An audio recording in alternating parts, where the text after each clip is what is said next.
भौगोलिक विचारधारा। भारत। ऋग्वेद विश्व की सर्वाधिक प्राचीन पुस्तक। इसमें नक्षत्रों का उल्लेख है।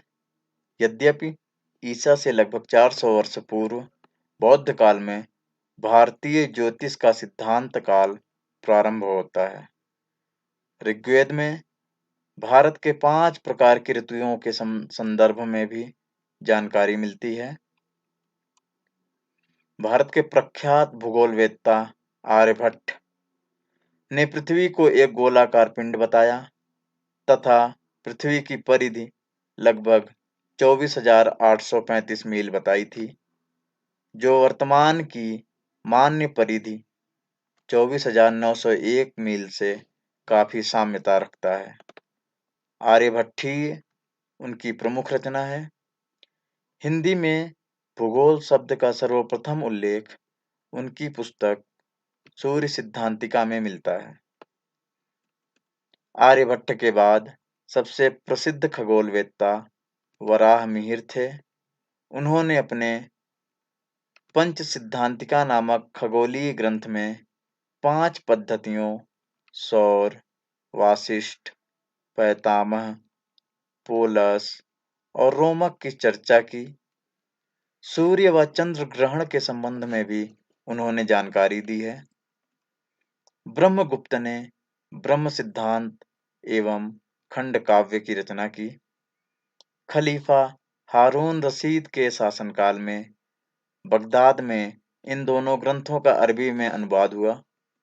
भास्कराचार्य ने सिद्धांत शिरोमणि ग्रंथ की रचना की थी। इनके अलावा पृथ्वी गोल है तथा अपने गुरुत्वाकर्षण के कारण सब चीजों को अपनी ओर आकर्षित करती है। लीलावती गणित पर उनकी प्रमुख पुस्तक है। पुराणों में भारतवर्ष को जम्बू द्वीप कहा गया है। प्राचीन भारत में पूर्वी घाट को महेंद्रमलई संबोधित किया गया। प्राचीन भारतीय विद्वान प्रधान याम्योत्तर को उज्जैन से गुजरता हुआ मानते थे। पूर्व एवं उत्तर मध्यकालीन भूगोल। बगदाद के खलीफा अल रशीद ने संरक्षण में शिक्षण संस्थान बैतुल हिकमा की स्थापना की। अरब भूगोलवेत्ता अल खारिजमी ने सिंध हिंद नामक पुस्तक की रचना की थी। खलीफा अल मामून ने टालेमी के भौगोलिक ग्रंथ का आलमाजस्ट नाम से अरबी भाषा में अनुवाद कराया था। इब्न सीना को अरब में भूगोल का पिता कहा जाता है। उन्हें प्रथम विश्वकोश बनाने का श्रेय है। किताब अल अस्काल अल बख्शी द्वारा तैयार की गई विश्व की प्रथम जलवायु मानचित्रावली है।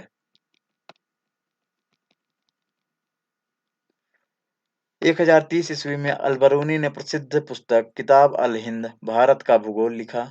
अरब जगत में 11वीं शताब्दी में अल-बरूनी काल की संज्ञा दी गई। अल-बरूनी की पुस्तक अल-कानून अल-मसूदी टालेमी की प्रसिद्ध अल्माजस्ट की तर्ज पर ही लिखी गई है। सर्वप्रथम अरबों ने मानसून की सामयिक प्रकृति का विचार प्रस्तुत किया था।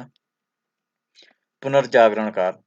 मार्को पोलो 13वीं शताब्दी का महान व्यापारी यात्री था, जिसने सर्वप्रथम भूमध्य सागर से लेकर प्रशांत महासागर तक की यात्रा की थी।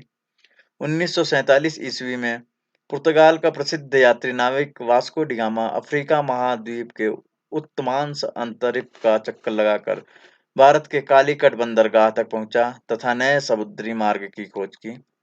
जेनेवा निवासी क्रिस्टोफर कोलंबस ने अमेरिका, जिसे नई दुनिया के नाम से जाना जाता है, की खोज की। पुर्तगाली यात्री अमेरिगो वेस्पुक्की के नाम पर नई दुनिया का नाम अमेरिका रखा गया। पुर्तगाली यात्री मैगलेन ने सर्वप्रथम संपूर्ण संसार का चक्कर 1520 ईस्वी में लगाया था। हॉलैंड के यात्री नाविक तस्मान ने तस्मानिया द्वीप की खोज की तथा न्यूजीलैंड की यात्रा की। अंग्रेजी नाविक कैप्टन जेम्स कुक ने 1772 ईस्वी से 1775 ईस्वी के मध्य अंटार्कटिका महाद्वीप का चक्कर लगाया तथा दक्षिणी ध्रुव की खोज भी की। जेम्स कुक ने हवाई द्वीप की भी खोज की थी। पुनर्जागरण काल के प्रमुख आविष्कार। छापखाना या मुद्रण।